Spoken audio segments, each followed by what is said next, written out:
Welcome back after lunch. Let's begin with abnormal labor. We discussed normal labor in the morning. Then we discussed malpresentations, breech, face broad, transverse. Then malposition, occipito-posterior position. Most common malposition is occipito-posterior. Let's begin with abnormal labor. First abnormal labor, preterm labor. We know what is preterm. We discussed in the topic pregnancy. Preterm is before 37. Early term starts from 37 weeks to 38 weeks, 6 days. So what is the preterm labor if labor begins before 37 weeks? This is the preterm labor. Most important risk factor for preterm labor is history of previous preterm labor. Most important risk factor for ectopic pregnancy, history of previous ectopic pregnancy.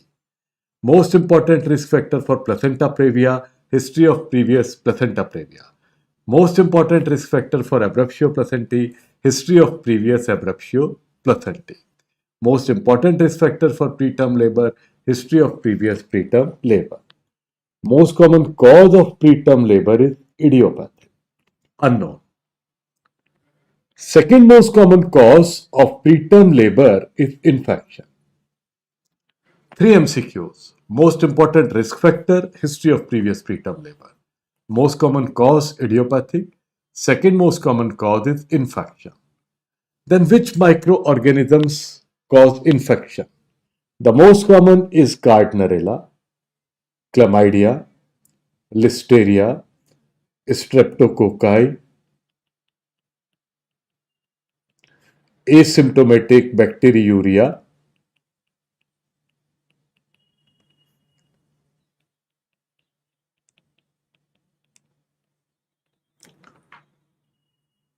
what happens with infection, mostly with these microorganisms?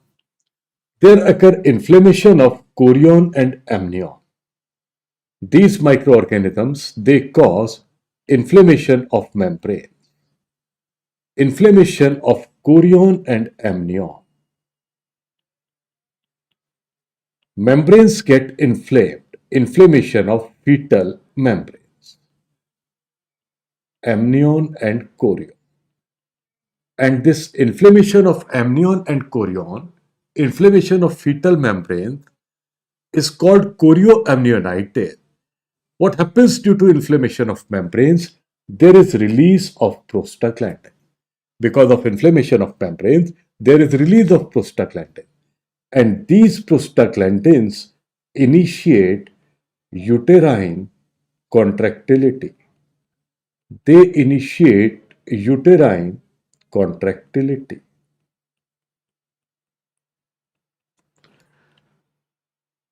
These prostaglandins initiate uterine contractility, and this is how preterm labor begins, with uterine contraction. Uterus contracts, pushes fetus down, fetus is pushed down, and fetus start causing dilatation, stretching of cervix.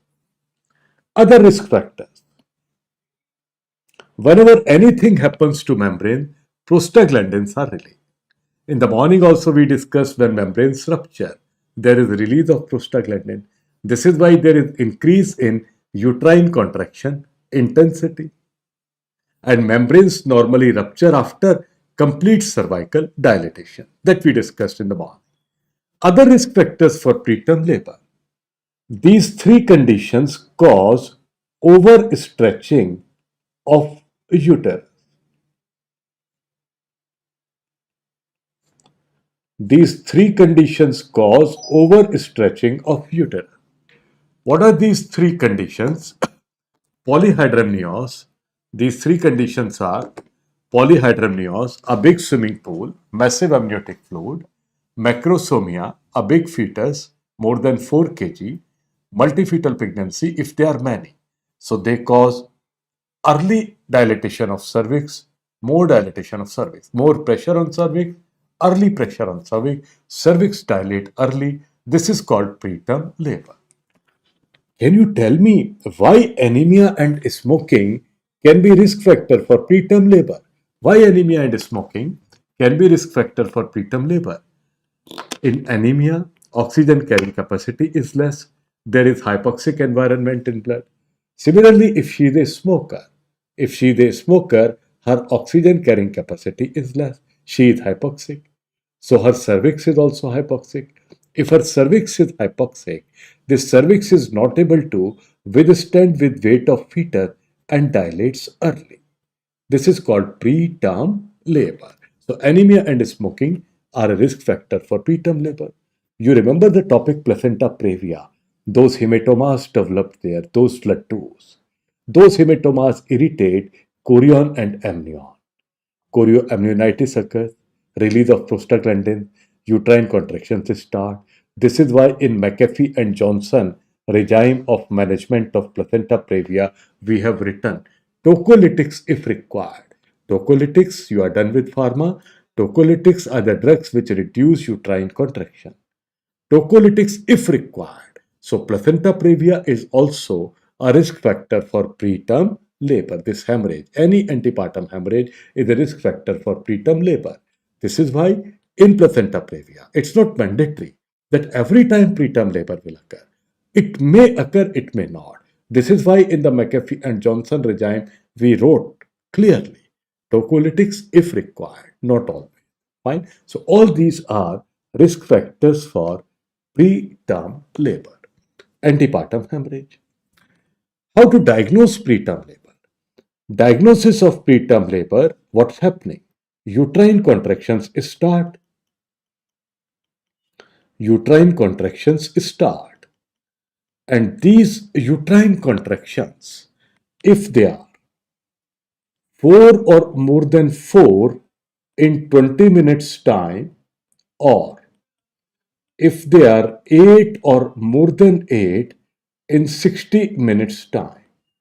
These uterine contractions, they begin due to prostaglandins. These uterine contractions are present. These uterine contractions, if they are present, if uterus is contracting, this contracting uterus will give pressure on cervix. If this uterus is contracting, you know what's going to happen. If this uterus contracts, this contracting uterus this uterus is contracting here. This contracting uterus will create a pressure on cervix. So cervix will start dilating. So uterine contractions, if they are 4 or more than 4 in 20 minutes, if they are 8 or more than 8 in 60 minutes, and they will definitely cause, they push the fetus down, fetus will strike on cervix and cervix will start dilating. So if cervical dilatation is 2 or cervical dilatation in preterm labor is 3 or more than 3 centimeter. In cervical incompetence, 2 or more than 2 centimeter. Diagnostic criteria for preterm labor have been redefined. They have been changed. So if cervical dilatation 3 or more than 3 centimeter, and if cervix is dilating, what will happen to length of cervix? If cervix dilate, length will become short. If cervix is dilating, its length will become short. So cervical length if less than 2 centimeter, cervical dilatation if 3 or more than 3 centimeter, and they are associated with these uterine contractions which are 4 or more than 4 in 20 minutes, 8 or more than 8 in 60 minutes. There is a protein called fibronectin protein. This fetal fibronectin is a fetal glycoprotein. It is present, this is uterus. This glycoprotein is present between chorion and decidua. What happens when uterus is contracting? You know, when uterus contracts, this interface between chorion and decidua is broken. So this fibronectin comes and enter in cervix and vagina. If you take out cervicovaginal secretion, send it for ELISA testing. If fibronectin is present in cervix and vagina, how this fibronectin came in cervix and vagina? Because of break in interface between chorion and decidua due to these uterine contractions.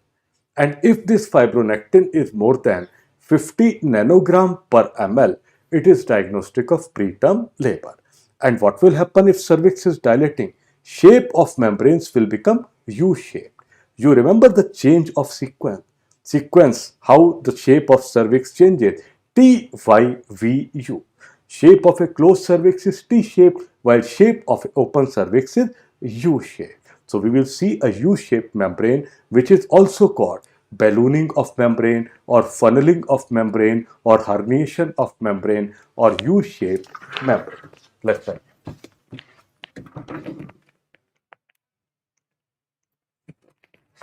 Cervical length. So these uterine contractions, they are associated with, along with cervical length less than 2 centimeter, internal os diameter 3 or more than 3 centimeter, and U-shaped membrane.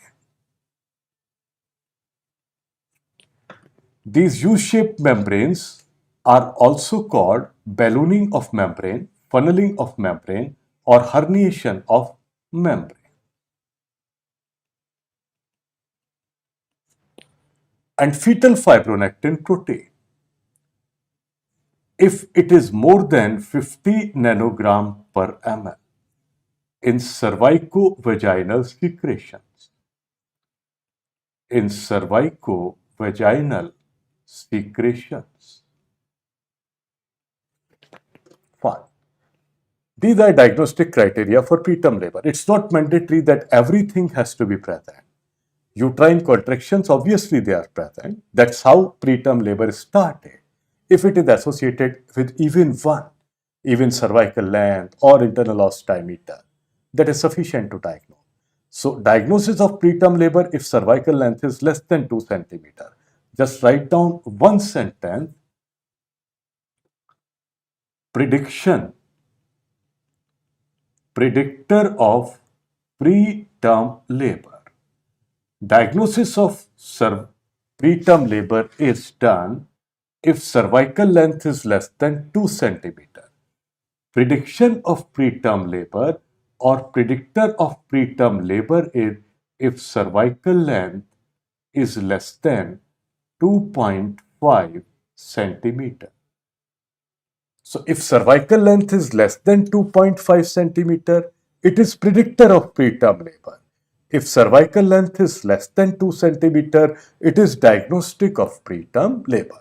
So diagnosis of preterm labor if cervical length less than 2 centimeter, prediction of preterm labor if cervical length less than 2.5 centimeter. This is the sequence, this is the shape of cervix, how this shape is changing.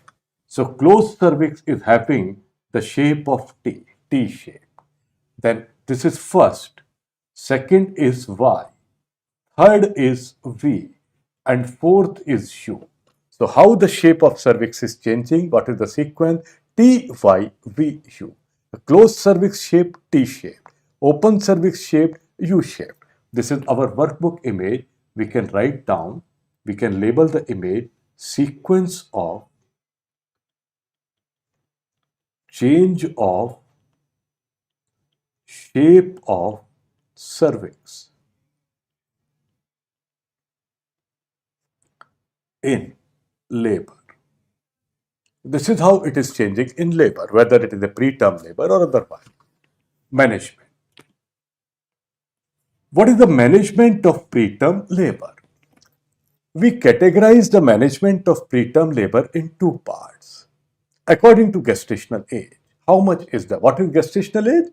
Gestational age is period of amenorrhea, which is calculated from first day of last menstrual period or duration of pregnancy. So, if gestational age is less than 34 weeks, if gestational age is less than 34 weeks, we give steroids. What is the purpose of steroids? They are given for pulmonary maturation. What is the purpose of giving steroid? Why do we give steroid? For lung maturation. They are given for lung maturation. And what are the assessment of lung maturity? You know, lecithin sphingomyelin ratio, but best tests are phosphatidylglycerol and phosphatidylcholine. Phosphatidylcholine is the best one. Second best is phosphatidylglycerol. You know that, that's pediatric. So steroids are given for pulmonary maturation. But the problem with steroid is they are contraindicated in infection. We all know this pharmacology. And why steroids are contraindicated in infection?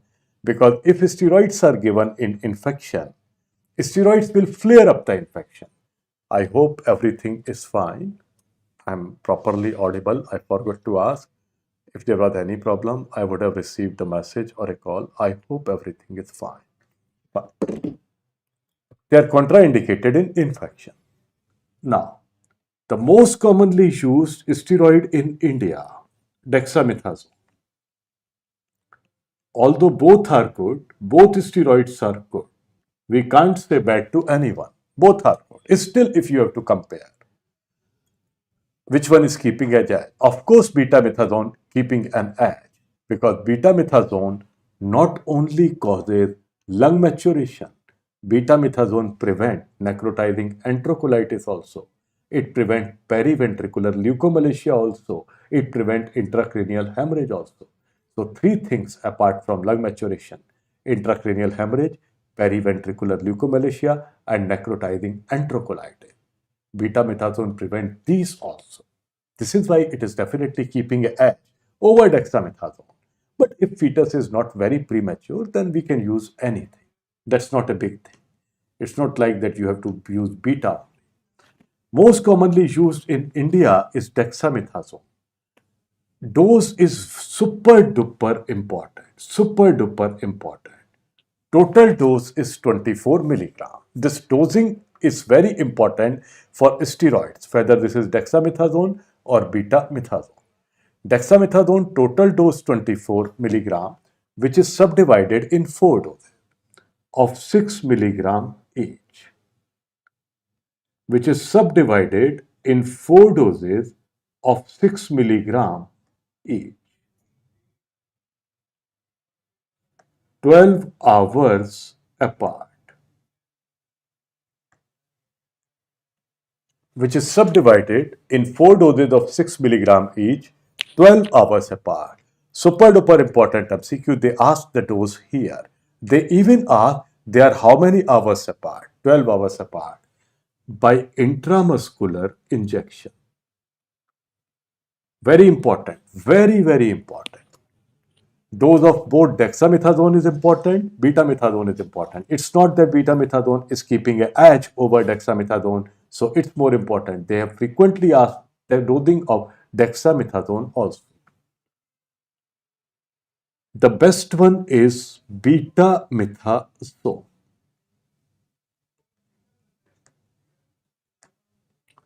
Betamethasone, total dose here also 24 milligram. Total dose of betamethasone is also 24 milligram. Again, super duper important, this dosing here, put a tick. It is subdivided in 2 doses of 12 milligram each, 24 hours apart. It is subdivided in 2 doses of 12 milligram each, 24 hours apart. Fine. So this is best, little better. Intramuscular injection. Minimum waiting period. You have given steroid. It's not like this that if you have given the steroid injection, lungs will become mature as if they were waiting for injection. Just by looking at injection, lungs will become mature. Wow, wow, wow. No, no, no. You give the last dose, then minimum waiting time is 24 to 48 hours. Minimum at least 24 hours. So we have put 24 if you have to choose between the two. How much is the minimum waiting time for pulmonary maturation after the last dose? 24 hours at least.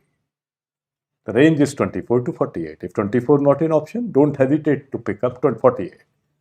These are contraindicated in infection. We know this. This is why, because you need to keep fetus inside at least for 24 to 48 hours after the last dose, and if uterus is contracting. The problem is due to uterine contraction, fetus may be pushed out.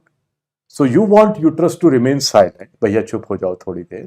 You want uterus to remain silent, at least till lungs become mature. So which drugs would be given? Tocolytics would be given. Tocolytics are the drugs. You know this pharmacology. No need to write what they do. They were discussed in pharma also. They arrest uterine contraction. They reduce uterine contraction. Super duper important question. What is the drug of choice as a tocolytic? nifedipine. Drug of choice as tocolytic is nifedipine. They have even asked this MCQ in NEET PG, why nifedipine is drug of choice as tocolytic? Because it has least side effects. It is a calcium channel blocker drug, we know. Why it is drug of choice as tocolytic? Because it has minimum side effects.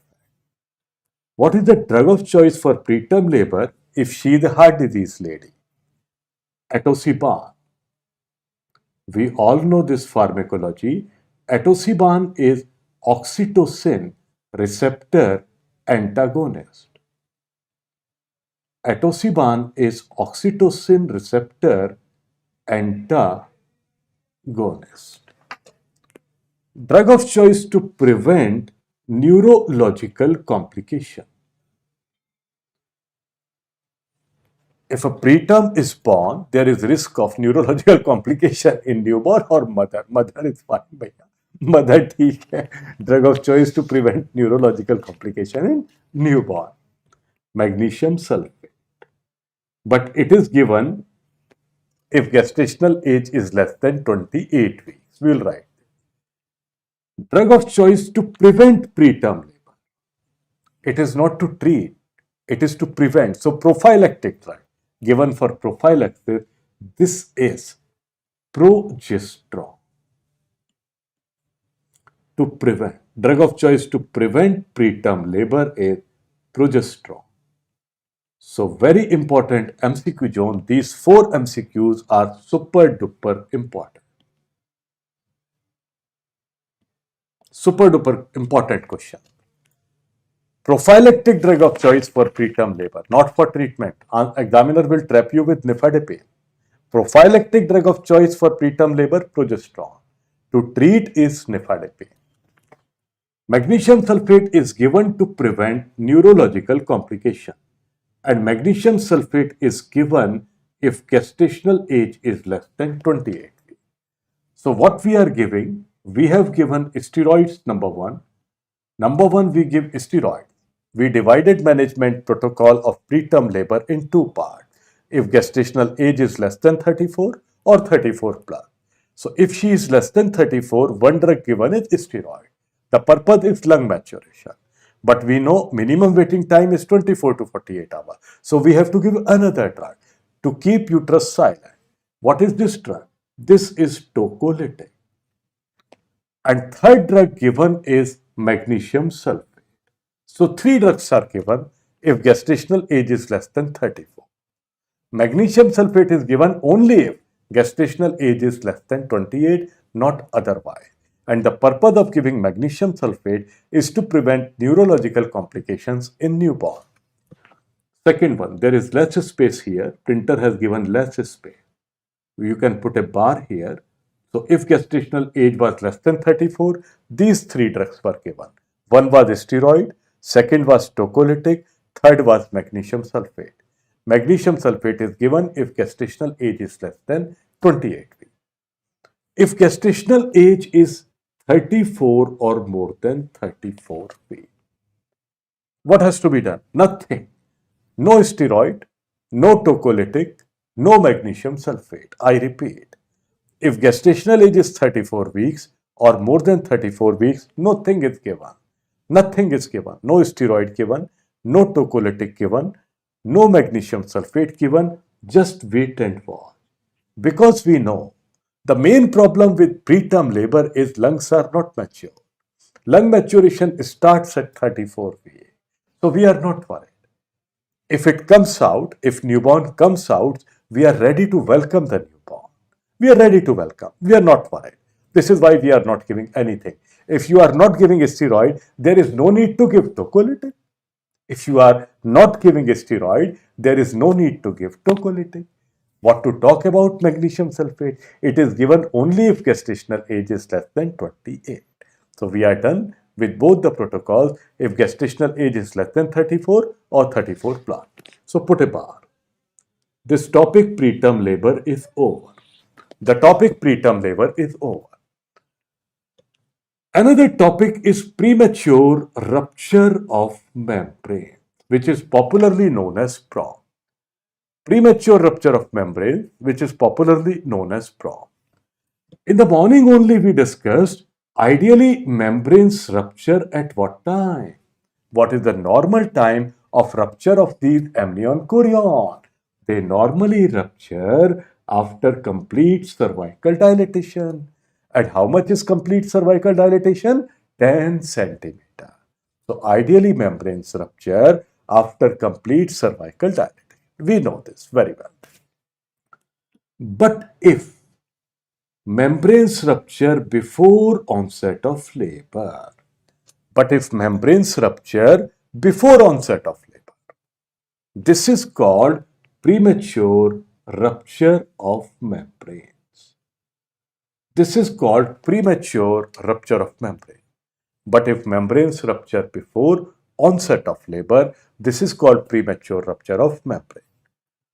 Most common cause of premature rupture of membrane is infection. What was most common cause of preterm labor? Idiopathic. Most common cause of preterm labor was idiopathic. Second most common cause of preterm labor was infection. Which infections? Most common was Gardnerella. This is why in the topic bacterial vaginosis we wrote, bacterial vaginosis was risk factor for preterm labor, it was risk factor for premature rupture of membrane. Most common cause here is infection. List of microorganisms is same. What happened? Which infection? Same infection. Chorioamnionitis. Fine. We know chorioamnionitis occurs, which may result in preterm labor. That we know. What will happen as a final result of inflammation? Membranes are inflamed. Chorioamnionitis occurs. So usually before premature rupture of membrane, some preterm labor definitely occurs. Chorioamnionitis, what happens? Final result of any inflammation is fibrosis, formation of fibrous pad. So what happens as a result of this? There occur fibrosis of membrane because of inflammation. And because of fibrosis of membrane, fragility of membranes increase. They become more fragile. Fragility of membranes increase. They become more fragile, like a papad. They become more fragile and rupture easily. This is how premature rupture of membranes occur. Other causes of premature rupture of membrane: polyhydramnios, macrosomia, multifetal pregnancy. What's going to happen due to polyhydramnios, macrosomia, and multifetal pregnancy? Polyhydramnios, massive amniotic fluid; macrosomia, fetal weight more than 4 kg; multifetal pregnancy, many fetuses. All of these are causing what? All of these are causing overstretching. All of these are causing overstretching of uterus. And because of overstretching of uterus, overstretching of membranes occur. Membranes are inside uterus. If uterus is overstretched, obviously membranes are also overstretched and they will rupture easily. If they rupture before onset of labor, this is called premature rupture of membrane. How to diagnose? Diagnosis of premature rupture of membrane. Diagnosis of premature rupture of membrane. Everything is fine. I hope everything is fine. Fine. If it is a gross rupture, if it is a big rupture, she will give history of leaking of fluid. If it is a big rupture, she will come to you and say, Doctor Saab, fluid is coming out, पानी आ रहा है. Fluid is coming out, पानी आ रहा है. कपड़े खराब हो गए. Fluid is coming out, my clothes are destroyed. मेरे कपड़े खराब हो गए पानी के कारण. पानी बाहर आ रहा है. She herself will say, वो अपने आप बोलेगी, अगर बड़ा rupture है. But the problem arises if it is a microscopic rupture. If it is a small rupture, if it is a microscopic rupture, she is not complaining of anything that my clots are destroyed or something like that. No. You have done an ultrasound, you did an ultrasound. You did an ultrasound and you came to know that this is a case of oligohydramnion. Amniotic fluid is reduced in her. Fluid is reduced. This is a case of oligohydramnion. And she is running with temperature also. What happens once membranes rupture? Once membranes rupture, now this amniotic cavity is in direct contact with external environment. Amniotic cavity is in direct contact with external environment. If membranes are ruptured, so there is high risk of infection. She may run with temperature, and ultrasound shows oligohydramnion. You start suspecting. There can be a microscopic rupture of membrane also. So what we do, we know normally pH of vagina in pregnancy is acidic. And what is the pH of amniotic fluid? Alkaline, 7 to 7.4. Mean was 7.2. So if you take a red litmus paper inside vagina, if you take a red litmus paper inside vagina, if amniotic fluid has entered vagina, amniotic fluid is alkaline, red litmus paper will turn blue. Can it happen otherwise in pregnancy? Normally in pregnancy, pH of vagina is most acidic, 3.5, while in reproductive age it is 4.5. Can it otherwise happen in pregnancy? No. It can happen, red litmus paper may turn blue only if some alkali has entered vagina. Amniotic fluid is alkaline. This is called litmus paper test or nitrazine paper test. What else can be done? You take out this cervicovaginal secretion. Whatever is present in cervix and vagina, you take it out. You allow it to dry, put it on a slide, allow it to dry, and look under microscope after drying. There is a property of amniotic fluid that after drying, it crystallizes. इसका crystallization हो जाता है, it crystallizes and looks like a furning pattern. Now, in pregnancy otherwise, can you see furning in cervical mucus? Which hormone is very high in pregnancy? Progesterone. Under influence of progesterone, furning disappears. Under influence of progesterone, furning disappears. Furning can never be seen in a normal pregnancy. If amniotic fluid has entered vagina, which after drying crystallizes and looks like a fern, then only you can see furning. Another possibility, if membranes have ruptured, this fibronectin can also be seen in cervicovaginal secretion. But the gold standard or best diagnosis of premature rupture of membrane is by ultrasound, which will show a oligohydramnion.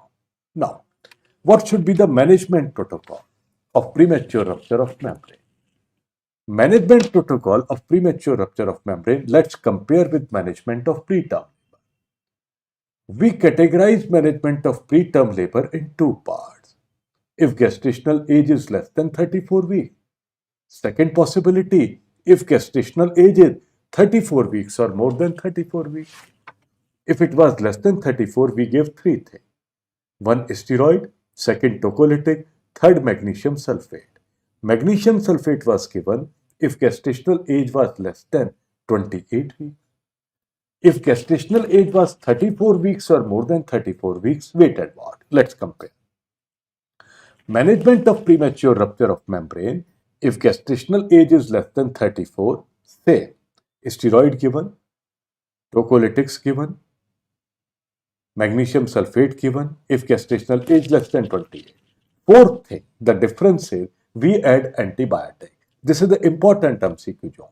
So antibiotic is given in premature rupture of membrane, not in preterm labor.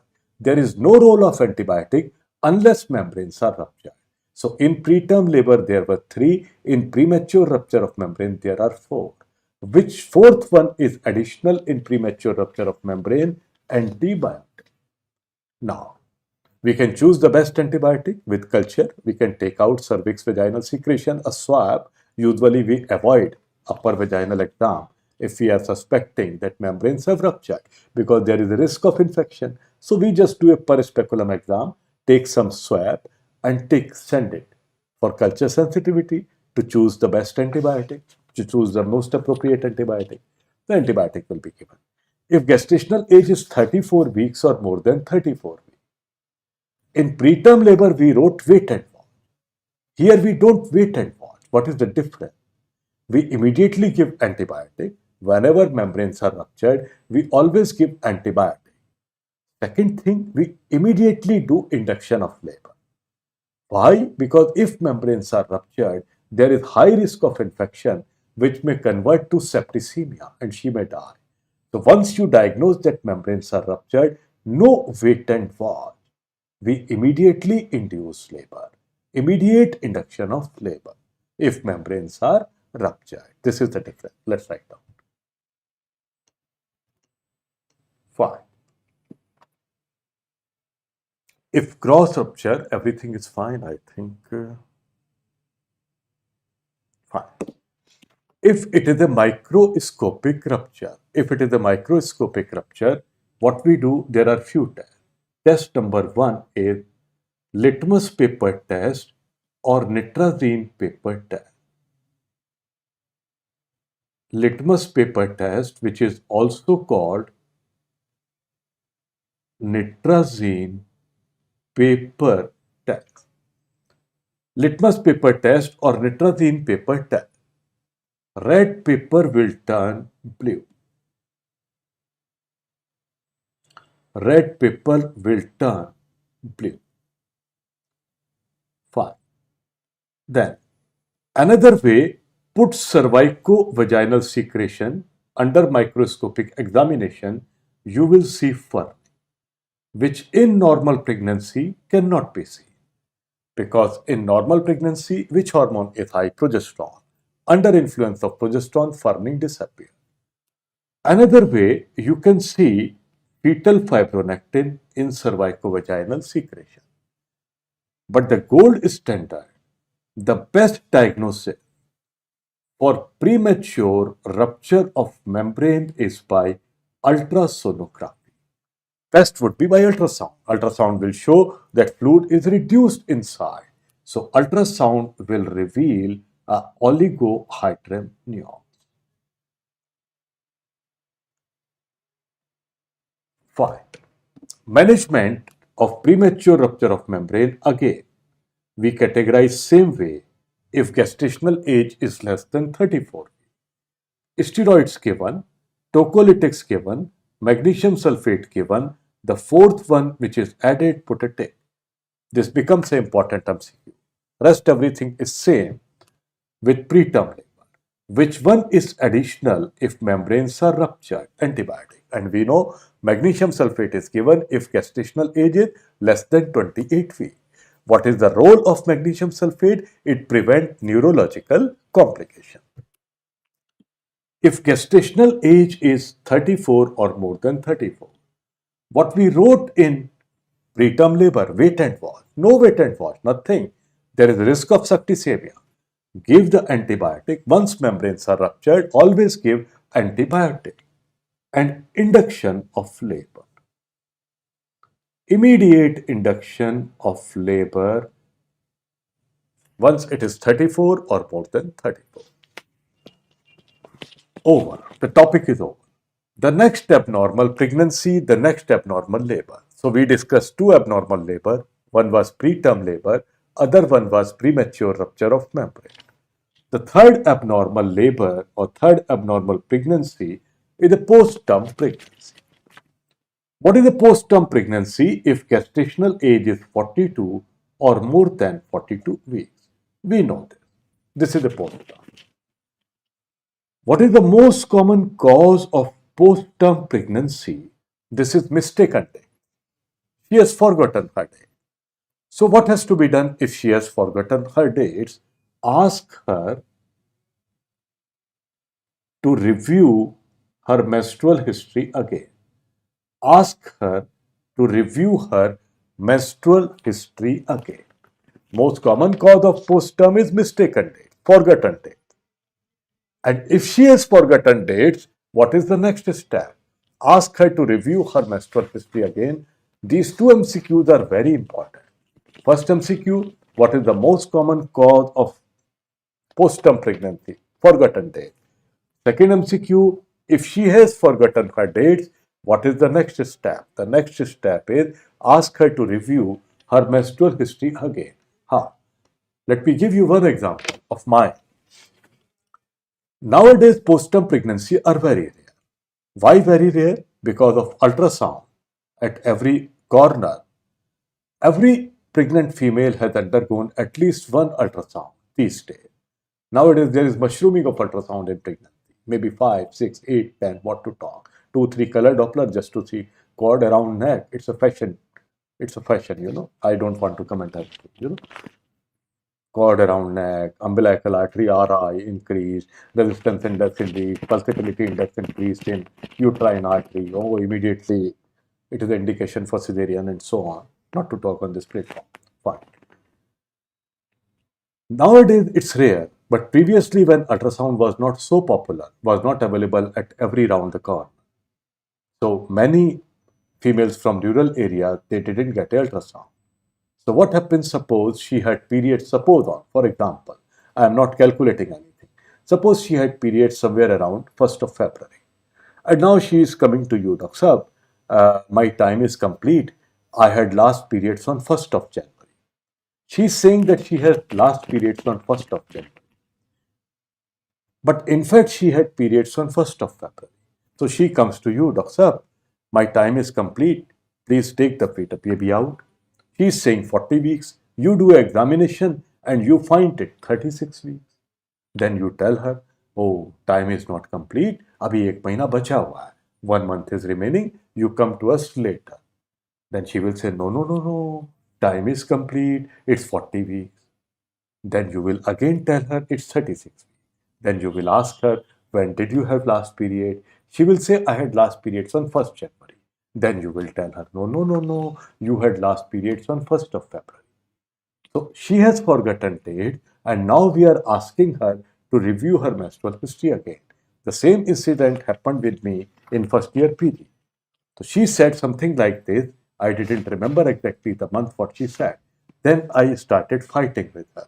She said 1st of January. I said, no, no, you had on 1st of February. She said, I had periods on 1st January. I said, no, no, no, no, you had periods on 1st of February. I still remember her such time. She said, even my husband doesn't know when I had periods. How dare you know? मेरे खसम को नहीं पता, उसने तो हिंदी में बोला था. मेरे खसम को नहीं पता मुझे महीना कब आया. तुमको कैसे पता मुझे महीना कब आया? और मैं वहां से भाग लिया. And I ran away. So we solved 2 MCQs here. Most common cause of postpartum pregnancy, mistaken date. And if she has forgotten her dates, what is the next step? Ask her to review her menstrual history again. Let's write down. Other causes. What are other causes of postpartum? Deficiency of aromatase enzyme. So mistaken dates number 1. Deficiency of aromatase enzyme. मेरे बच्चे अच्छी तरह जानते हैं. My dear loving students know very well. If there is deficiency of aromatase enzyme, which hormone is less in this lady? Estrogen. Aromatase convert androgen to estrogen.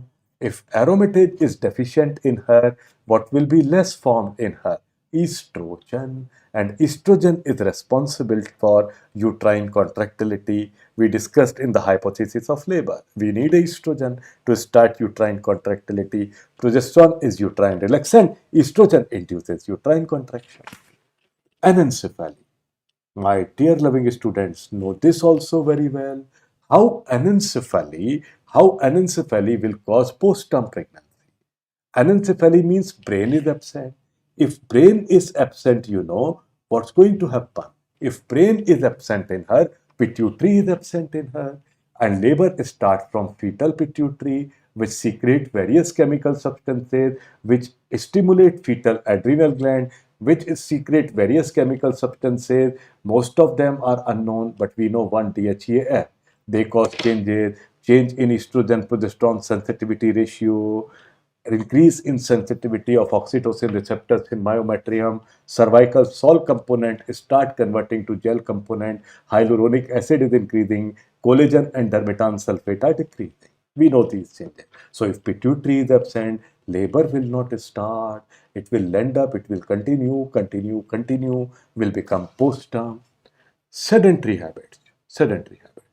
This is a big problem these days, and to all the females particularly who are attending this class, I want to share one thing. Nowadays there is a trend, just from second month of pregnancy they come and say, आपके कान में बोलेंगे doctor साहब मेरी सास को कह दो मुझे आराम की जरूरत है डॉक्टर साहब please tell my mother in law that I need rest and you are following her because she has paid you fee, but you can't do unethical something, but you will just say to her mother-in-law, give some rest to her.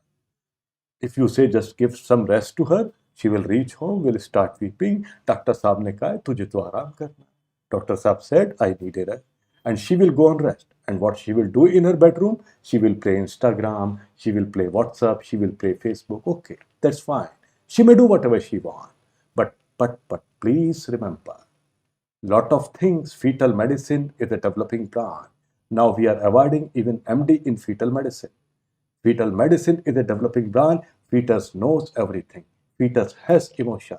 Fetus listen to our voices, what's happening outside.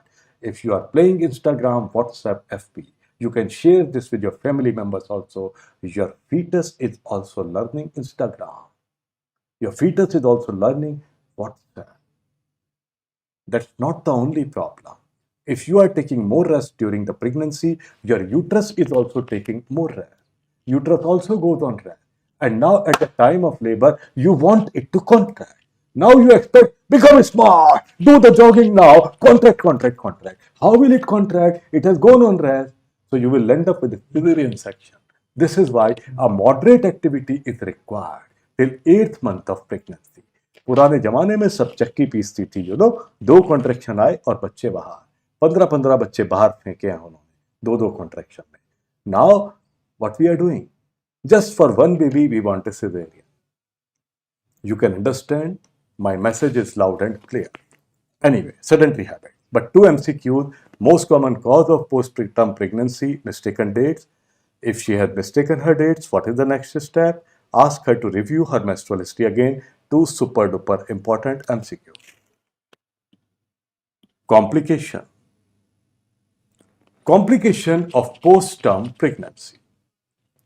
Antenatal complication and postnatal complication. Antenatal means during pregnancy. Postnatal means after pregnancy, after delivery. What happens in postpartum, In postpartum pregnancy, they develop calcifications in placenta. They develop calcifications in placenta. This is why amniotic fluid start reducing markedly. Amniotic fluid start reducing markedly in a postpartum because calcifications develop in placenta. And because of these calcifications in placenta, what happens to blood supply to fetus? Reduce. So fetus become hypoxic. If blood supply to fetus is reduced, what will happen to this fetus? This fetus will become hypoxic. Let me explain you. If blood supply to fetus is reduced, this fetus will become hypoxic. Due to calcifications in placenta, blood supply from mother to fetus is reduced. Fetus will become hypoxic. If blood supply is reduced, fetal urinary output will also reduce because fetal GFR is reduced. So oligohydramnios will develop in a postpartum because amniotic fluid is reduced. If amniotic fluid is adequate, this umbilical cord freely floats around fetus. But if amniotic fluid is reduced, this cord doesn't float freely around fetus. There are fair chances that this umbilical cord may be trapped by some of the fetal part, maybe by upper limb or maybe by lower limb. And if this umbilical cord is trapped, what's going to happen if the cord is trapped? Blood supply to fetus will further reduce. Fetus will become hypoxic, it will pass meconium. And there is less fluid around fetus. This meconium can easily be aspirated by this fetus. So antenatal complication of postpartum pregnancy is meconium aspiration syndrome. And now this is postpartum anyway, we will do something to take this fetus out immediately. If this fetus has aspirated meconium, what it is likely to develop after delivery? Pneumonia. So two super duper important questions. What is the antenatal complication of postterm pregnancy? Meconium aspiration syndrome. What is the postnatal complication of postterm pregnancy? Pneumonia. And what should be the management? Immediate induction of labor. Immediate induction of labor. Let's write down.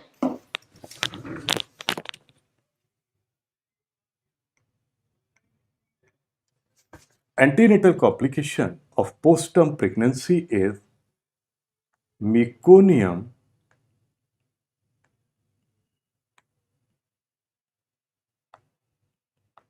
aspiration syndrome. Postnatal complication is pneumonia.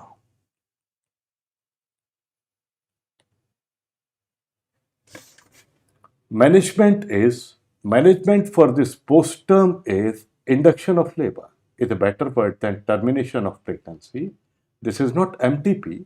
This is also called termination of pregnancy, but induction of labor is a better word. We will do something to take the fetus out. Labor has not started on its own. We will induce the labor to take this fetus out. This is called induction of labor. So management of postterm pregnancy is induction of labor. How this induction of labor is done? So induction of labor means labor has not started. Labor has not started. We are initiating labor. We are starting labor. We are initiating labor. This is called induction of labor. What are the methods for induction of labor? Methods for induction of labor, there are two MCQs here. Medical method of choice or drug of choice for induction of labor and surgical method of choice for induction of labor. Medical method of choice means we are giving some drug so that labor starts. The purpose is prostaglandin. We know endogenously what happens, how labor begins with fetal pituitary, but how it is further augmented with prostaglandin. It has not yet started. We will give prostaglandin. The drug of choice is PGE2 dinoprostone. For second trimester MTP also PGE2 dinoprostone. For induction of labor also PGE2 dinoprostone. For second trimester MTP the drug dose was 20 mg. Here PGE2 dinoprostone is given. Serviprime gel is the commercial name, 500 microgram or 0.5 milligram. Serviprime gel, this is liquid. So one pack is available. This pack is of 500 microgram or 0.5 milligram. This pack is instilled. Where do we put this? She doesn't drink this liquid. This liquid is put in her vagina or in posterior fornix, behind cervix. 500 microgram, it can be repeated after 6 hours. So if required, if you see that uterine contractions have not started, it can be repeated after 6 hours. This is how maximum 3 doses of this can be given. So 1500 microgram maximum can be given, can be repeated after 6 hours. What we are waiting for, why do we repeat? If uterine contractions don't start. And once uterine contractions start, we are happy with the contraction. There is a statistics for that also, that for AIMS exam, once we are happy with these uterine contractions, then we add up oxytocin. Oxytocin is added up to accelerate, to speed it up, to start what is given? Prostaglandin. Why oxytocin is usually a drug for augmentation of labor? Because do you remember labor? Hypothesis of labor?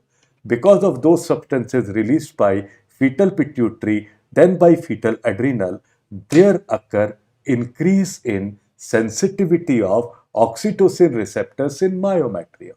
So oxytocin will act better when sensitivity of oxytocin receptor in myometrium has increased. And it happens after onset of labor. So oxytocin is usually given to speed up the labor. This is why it is usually drug of choice for augmentation of labor.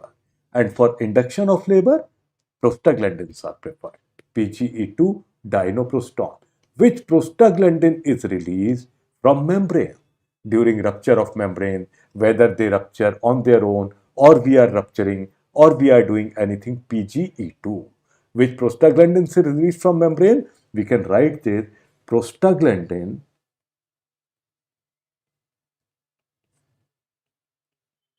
released in membrane.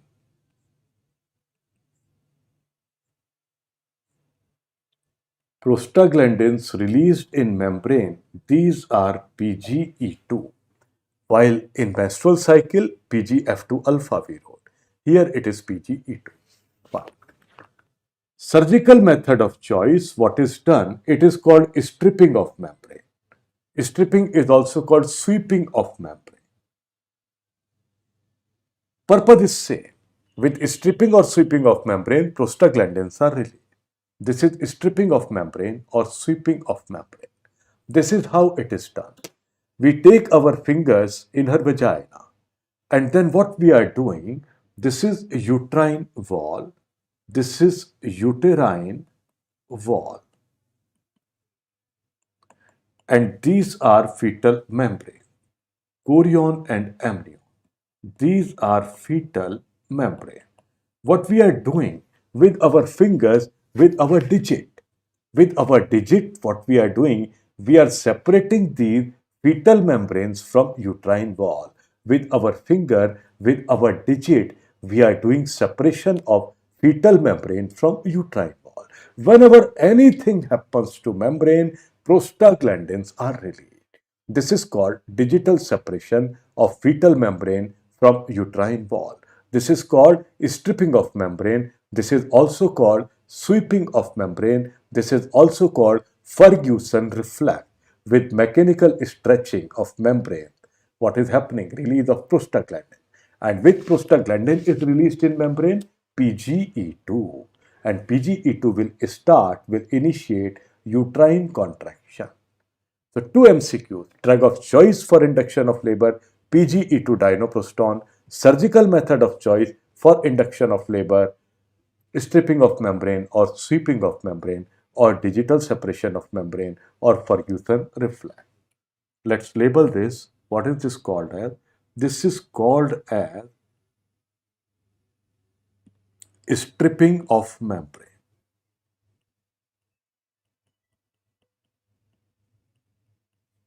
or sweeping of membrane, which is also called Ferguson reflex. This is also called Ferguson reflex. Which prostaglandins are released in membrane? PGE2. Membranes normally rupture at what time? After complete cervical dilatation. Now, we are done with this topic, induction of labor, short topic. We will discuss Bishop's score also, but only two questions. Medical drug of choice, surgical method of choice for induction of labor. Augmentation of labor. This is a different one. What is the meaning of augmentation of labor? Augmentation means speeding it up. Labor has begun. Labor has begun. We are speeding it up.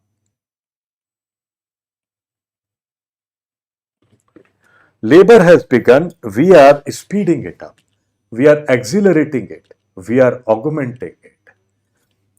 Medical method or drug of choice for augmentation of labor is none other than oxytocin. This is oxytocin.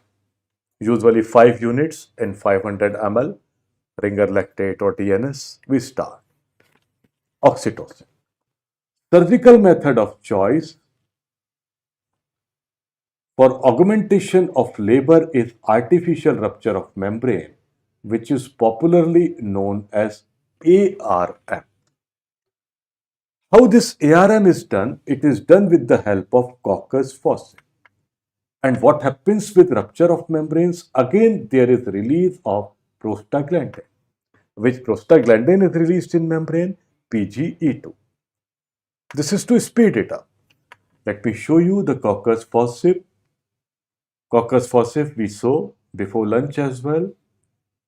This is how we do it. Why this coccus forceps is preferred for rupturing membranes? Because we have a strong tooth here in this coccus forceps. It has tooth, a strong tooth. So this is helpful to rupture membrane. You know this forceps, this is cocker forceps. It is used for ARM, for artificial rupture of membrane. And how this ARM is done, look here. This is rupture of membrane. With the help of this coccus forceps, we are rupturing the membrane. And when membranes rupture, when anything happens to membrane, there is release of prostaglandin. When anything happens to membrane, there is release of prostaglandins. Fine. This is ARM. We can label this image. This is the image of ARM, artificial rupture of membrane. Now, what are the contraindications of ARM? Under what conditions we should not do artificial rupture of membrane? Polyhydramnion. If she is having polyhydramnion, if there is big swimming pool, let me explain you why we should not do rupture of membranes in polyhydramnion. If it is a big swimming pool, massive amniotic fluid inside, and you are doing rupture of membranes with the coccus forceps. If you do rupture of membrane with coccus forceps, there will be sudden gush of fluid out because this is a massive amniotic fluid here. If you rupture the membrane, there will be sudden gush of fluid out. Because of sudden gush of fluid out, a tractional force will be created, and this tractional force will pull what? This tractional force will pull what? Umbilical cord below presenting part. And this umbilical cord, due to this tractional force, will come down. This is called cord prolapse. What is a cord prolapse? If umbilical cord comes below presenting part, this is cord prolapse. So there is risk of cord prolapse in polyhydramnion. If mandatory in polyhydramnios, we can do controlled ARM. Very simple yaar. What is controlled ARM? First of all, with the forceps, we will make a very small hole. छोटा सा छेद करेंगे. We will make a very small hole. So some fluid will start coming. And when with advancement of time, we will make the hole bigger. Slowly fluid is coming out. This is called controlled ARM. So in polyhydramnios, if it is mandatory, we do controlled artificial rupture of membrane. Then it is contraindicated if she is HIV positive or herpes positive. You know with your pediatrics knowledge, if the lady is herpes positive or HIV positive, maximum risk of transferring infection to this newborn is at the time of vaginal delivery, intrapartum period. So if she is HIV positive or herpes positive, we prefer elective cesarean section. We don't even allow vaginal delivery, what to talk of ARM. If it is a case of intrauterine fetal demise, if fetus has died inside, if it is a case of fetal death, what is released after fetal death? We know thromboplastin. This thromboplastin, if you rupture the membrane, fluid will come out. So thromboplastin will also come out. This thromboplastin will enter cervix and vagina, will be absorbed, will enter maternal circulation, and will result in disseminated intravascular coagulation, DIC. This is why in these conditions ARM is not done. Now you can ask me one more question, sir. With rupture of membranes, prostaglandins are released. With digital separation of membranes, sweeping, prostaglandins are released. Then why you are not doing artificial rupture of membrane for induction of labor? Why you are doing ARM only for augmentation of labor? Listen carefully.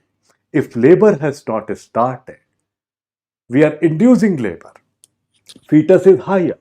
Uterus has not yet contracted. If uterus has started contracting before, uterus has started pushing the fetus down.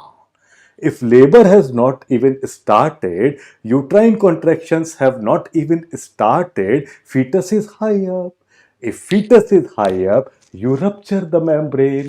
there will be gush of fluid out which will pull the cord down because there is this space, because fetus is high up. So if you do rupture of membrane for induction of labor, there is 100% risk of cord prolapse. If labor has started, uterus has started contracting, fetus has already come down, this is space is occupied by fetus, now you are doing rupture of membrane, there is very less risk of cord prolapse. Let's write down.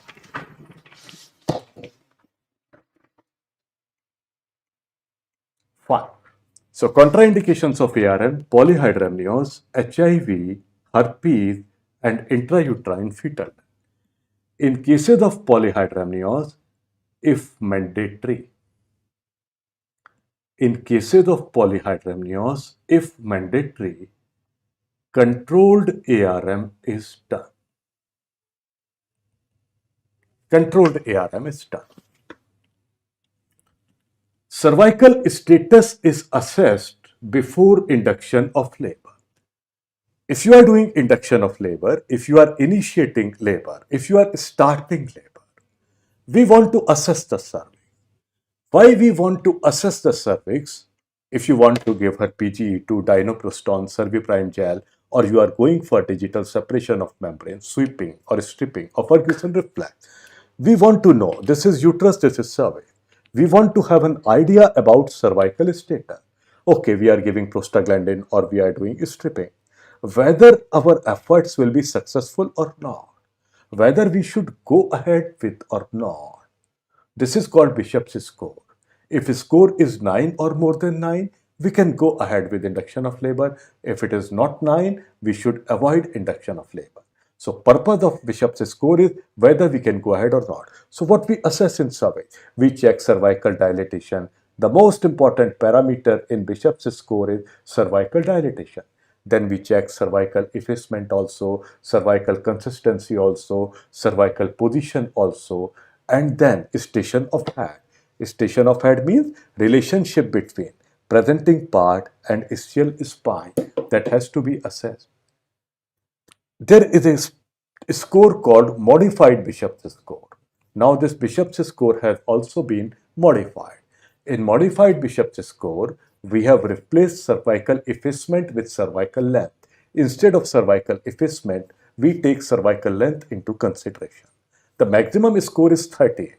Whether this is Bishop's score, modified Bishop's score, maximum is 13, 1, 3. If it is 9 or more than 9, our attempt will be successful. And the most important parameter in Bishop's score is cervical dilatation. Of course, we want dilatation. Fine, let's write. Cervical status is assessed before induction by Bishop's score.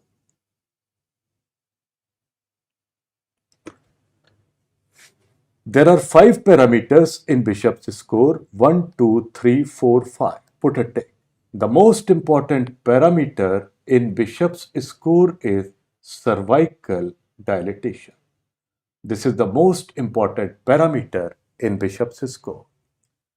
Cervical effacement, position, consistency, and station of head. Many a times examiner has given this question in our exam. Many a time.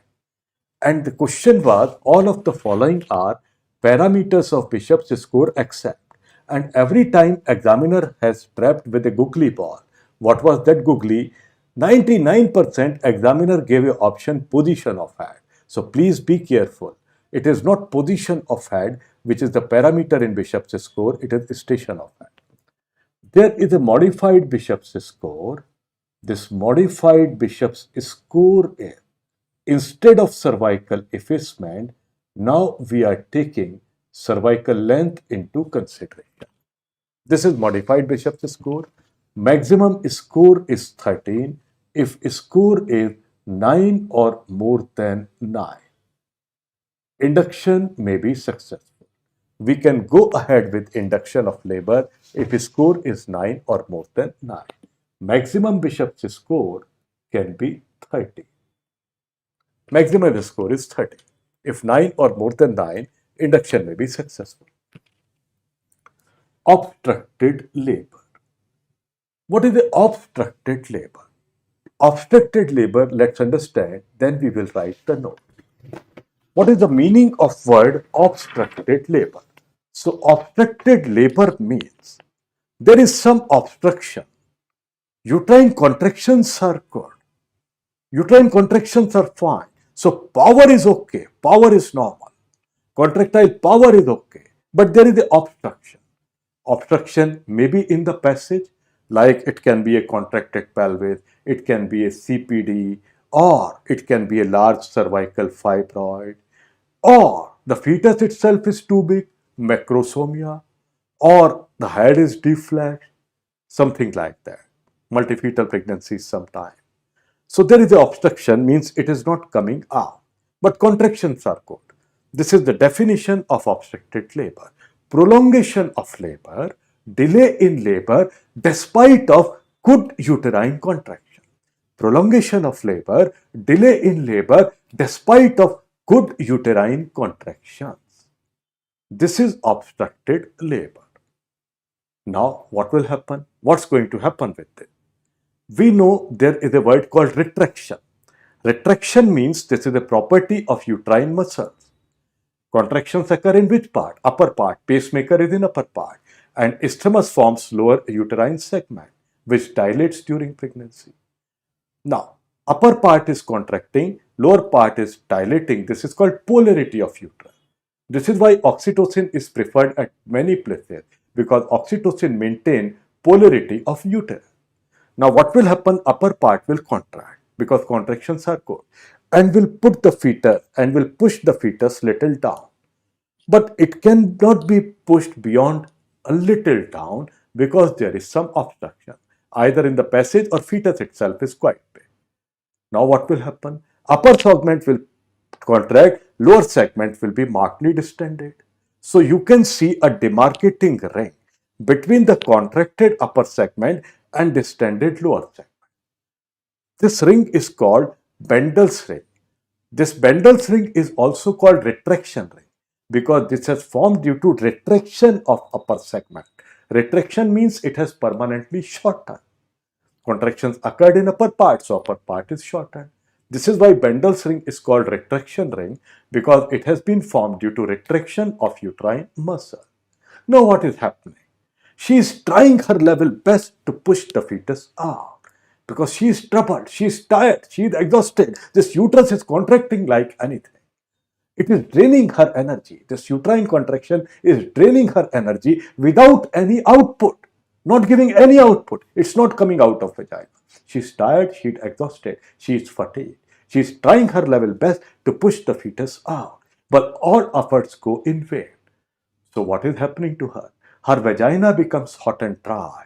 Vascularity in vagina increased. So she complained of some mild bleeding per vaginum also. Now what is happening? She is trying her level best to push this out. But there is an obstruction here. It is not directly striking on cervix. Rather, it starts pushing urinary bladder. This fetal head, now it starts striking over urinary bladder. What will happen? Suppose this is urinary bladder and head is striking on urinary bladder. This urinary bladder will be compressed. Because of compression of urinary bladder wall, there will occur ischemia of bladder wall. And because of ischemia, it will slough out. And an abnormal connection will develop, which is called vesicovaginal fistula. Most common cause of vesicovaginal fistula in developing countries like India is obstructed labor. And because of this trauma to urinary bladder wall, she starts complaining of hematuria. So hematuria, blood in urine, is a feature of obstructed labor which is due to trauma to urinary bladder wall. So all these are features of obstructed labor. Now what has to be done? Caput may also form. Caput. What is caput?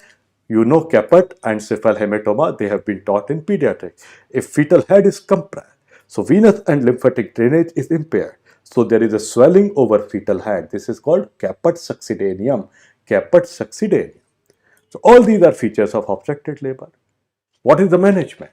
If you think that labor is delayed, I should give her oxytocin. If you give her oxytocin, you will make the situation worse. Because uterus is already contracting well. There is no problem with uterine power. If you add up oxytocin, uterus will blast. There will be a blast of uterus. Uterus will rupture. So never ever give oxytocin even by mistake. The management for obstructed labor is the immediate cesarean section. If you don't do cesarean timely and if fetus is stuck in birth canal for a longer time, what may happen? All these muscles and ligaments which are supporting this uterus and birth canal will become loose and there is a risk of prolapse. What is the most common risk factor for prolapse? Mismanaged second stage of labor. Uterine prolapse can occur. Vesico-vaginal fistula may develop, we just discussed. And there is the risk of uterine rupture also. This is why timely intervention is required, timely cesarean is required. Let's write now.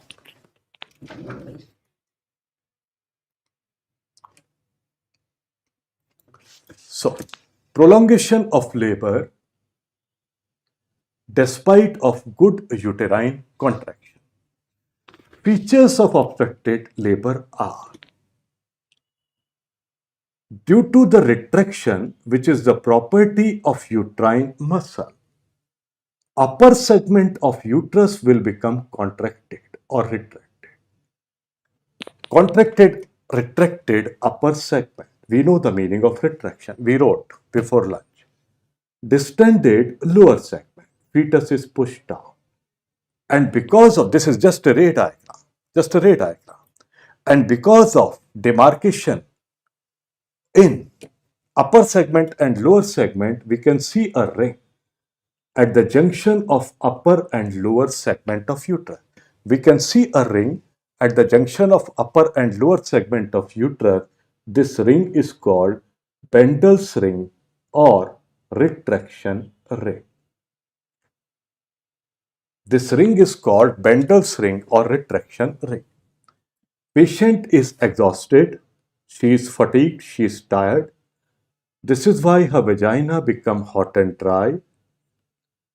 This is why she start complaining of mild bleeding from vagina, and because bladder is striking over urinary bladder, she complain of hematuria. Retraction we know, we already wrote before lunch. This is a property of uterine muscle after contraction. Uterine muscles after contraction, uterine muscles become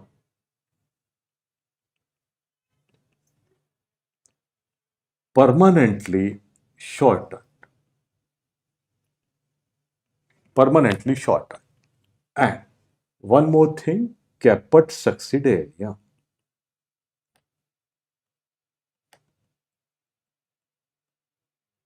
So all these are features of caput succedaneum and cephalhematoma. They were taught in pediatrics.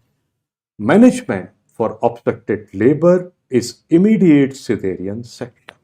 Timely. Immediate means on time. Otherwise, what are the risks? What are the risks of obstructed labor? There is risk of uterine rupture. There is risk of uterine prolapse. There is risk of vesico-vaginal fistula. Most common cause of vesico-vaginal fistula in developing countries like India, obstructed labor. Most common risk factor for uterine prolapse, mismanaged or abnormal conduct of which stage of labor? Second stage of labor. And please, what is the most common risk factor for uterine inversion?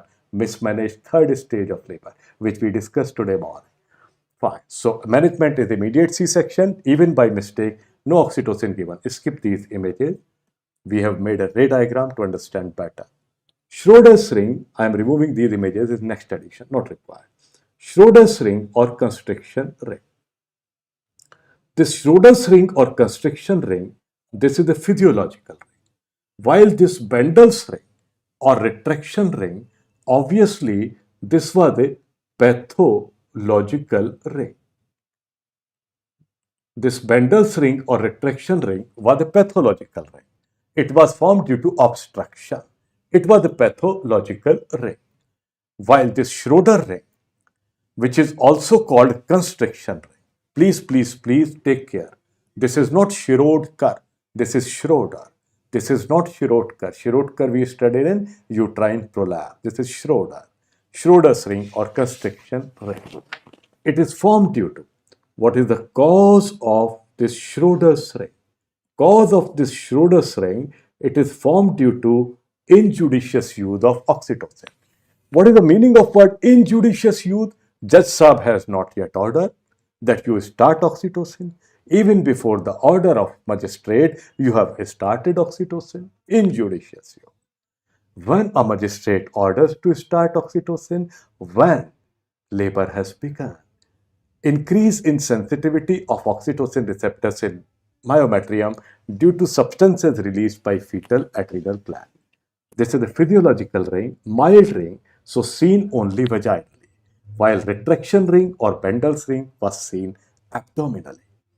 This is just a mild ring seen only vaginally. Management may resolve spontaneously. If not, we may have to do cesarean. But what you have to remember, just two things. It is a physiological ring. The cause is injudicious use of oxytocin. Let's solve the question. Drug of choice to prevent neurological complications in preterm labor is. Drug of choice to prevent neurological complication. Magnesium sulfate. Drug of choice to treat preterm labor. Nifedipine. Drug of choice to prevent preterm labor. Progesterone. Drug of choice to prevent neurological complication. Magnesium sulfate. Drug of choice to prevent preterm labor. Progesterone. On transvaginal sonography, which of the following shape of cervix indicates preterm labor? U shape. We know very well. The sequence is T, Y, V, U. So closed cervix T-shaped, open cervix U-shaped. All of the following are correct regarding diagnosis of premature rupture of membranes except nitrazine test or litmus paper test done, Furning on microscopic exam of cervicovaginal fluid correct, history of leaking, yes correct, U-shaped membranes indicate preterm labor. If membranes rupture, अगर गुब्बारा फूट जाएगा, if membranes rupture, will it remain U-shaped? No. So U-shaped membrane indicate preterm labor, not the rupture of membrane. Postnatal complication of postterm pregnancy is pneumonia. Antenatal complication of postterm pregnancy is meconium aspiration syndrome. Placental calcification is answer to question what happens in postterm pregnancy, placental calcification. Most common cause of postterm pregnancy, mistaken date. What happens in postterm pregnancy? Placental calcification. Most common cause of postterm pregnancy, mistaken date. Surgical method for induction of labor is dinoprostone, medical method, drug of choice for induction of labor. Oxytocin, drug of choice for augmentation of labor. Artificial rupture of membrane, surgical method of choice for augmentation of labor. Stripping of membrane is surgical method of choice for induction of labor. All of the following are parameters of modified Bishop score except modified. Effacement is replaced with length. Dilatation is most important part in both consistency, length, effacement. Instead of effacement, we are taking cervical length in modified Bishop's score. Early cord clamping is indicated in which of the following? Early cord clamping. Twins, no. Hypertension, no. Oxytocin is contraindicated here. Asphyxia. Nowhere we wrote schizophrenia. So what I am telling you here, we are taking a break here for 20 minutes. At sharp 5 o'clock, we are starting the next class. The next class will be from third part of Obs-Gynae, which is miscellaneous part, because the next class, which we are starting at 5 o'clock, that will continue to somewhere around 9 o'clock. That is from miscellaneous part. Miscellaneous part means part 3 of our Obs-Gynae. And this miscellaneous part, part 3 of our Obs-Gynae, is starting on page number 321. It is starting on page number 321. So we are starting 5 o'clock class from page number 321. We will finish this miscellaneous part in 4 hours. This class is for other batches also. There are few other batches also. for which this class is clubbed, like few other Hyderabad, Chennai, and all those matches. This miscellaneous part is clubbed with them. So we have already posted in the group 5 p.m. to 9 p.m. They are having this class from miscellaneous. So we are covering this miscellaneous here. Few topics which are remaining from this obstetrics part that we will cover tomorrow, that we will take up tomorrow. I think 4 hours class from obstetrics is remaining, like postpartum hemorrhage, then instrumental delivery, forceps vacuum, then puerperium, then heart disease in pregnancy, and diabetes in pregnancy. Just 4 hours class of obstetrics tomorrow. We are completing miscellaneous from page number 321, starting sharp at 5 o'clock. Chai pee leta hu fatafat. Let me have a cup of tea quickly.